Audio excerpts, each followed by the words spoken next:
तुम्ही एक निर्णय घेतला, त्या संदर्भात मला तुमच्याशी बोलायचे आहे, म्हणून मी त्वरित आले आहे.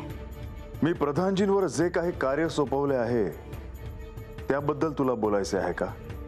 हो, त्या संदर्भात मला तुमच्याशी बोलायचे आहे. ज्या दैत्यांनी आपल्या जेजुरीतील प्रजेला विनाकारण त्रास दिला, त्यांना शासन करण्याऐवजी तुम्ही प्रधानजींना समजवण्यासाठी पाठवलं. होय. पण का? कारण त्या दैत्यांना एक संधी मिळावी म्हणून. अजिबात नाही. अशांना क्षमा नाही. त्यांनी कितीही क्षमा याचना केली तरी ते शक्य होणार नाही.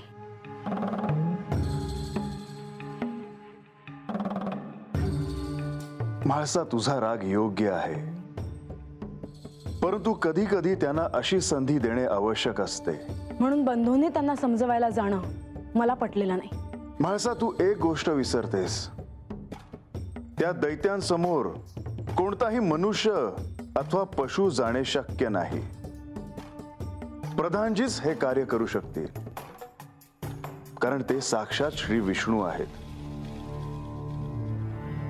तुम्ही खरंच कृपावत्सल आहात, म्हणूनच दुर्जनांचे फावते. तसं नाही म्हाळसा. याआधी प्रधानजींनी मल्लासुराच्या शिबिरात जाऊन मध्यस्थी केली होती. त्याला समजवण्याचा प्रयत्न केला होता, परंतु त्यांनी तो मानला नाही.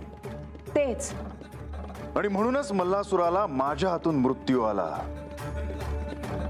आणि आता देखील त्या दैत्यांनी जर प्रधानजींचे म्हणणे मान्य केले नाही तर त्यांना मी कडक असे शासन करेन. तुमचं म्हणणं योग्य असेलही, पण मला हे अजिबात आवडलेलं नाही.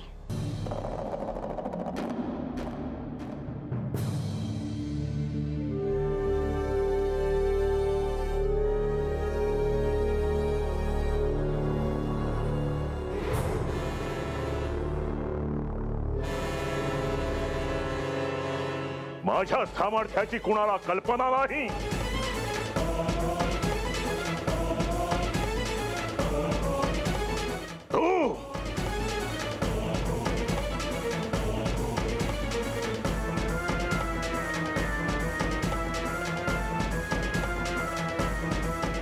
आता आपण खंडोबाला दाखवून देऊ दैत्य कुळाचं बळ काय असतं ते. आता कळेल या विनाशक दैत्याचे सामर्थ्य काय आहे ते. पण तो खंडोबा थेट लढायला येणार नाही याची मला खात्री आहे. तो आधी प्रधानजींना पाठवणार आपल्याशी बोलायला.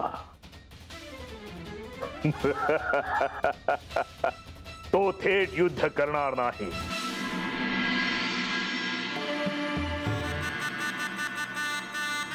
ठीक आहे.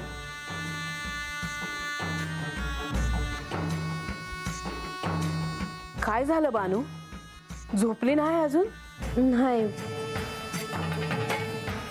अगं असं जागा राहून काळजी कमी होणार आहे का बानू? हा, शांत आपलं झोपायचं ती नाही.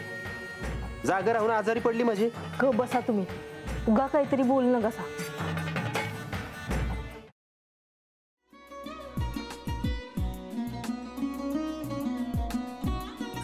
लावू का? असाच लावू ना.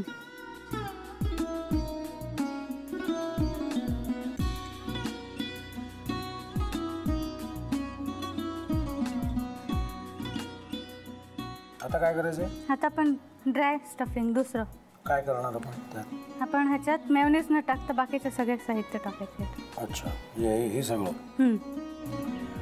ऋतू, माझा तर विश्वासच बसत नाहीये. म्हणजे अगं बहिणी आमचं लग्न व्हावं म्हणून किती प्रयत्न करत होती, आणि ते सगळं करताना की शिवच्या आम्हाला माहिती पुरवते. नाही, मला नाही वाटत.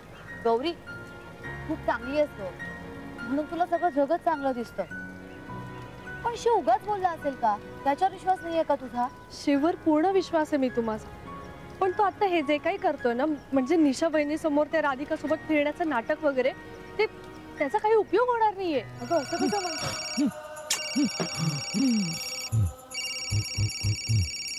अगं नीलिमा, जतीन भाईंचा कॉल आहे. हो माहितीये. रिसीव कर ना. अगं बघ, कट झाला. आता तू रिसीव केला नाहीस म्हणून ते मला करतील.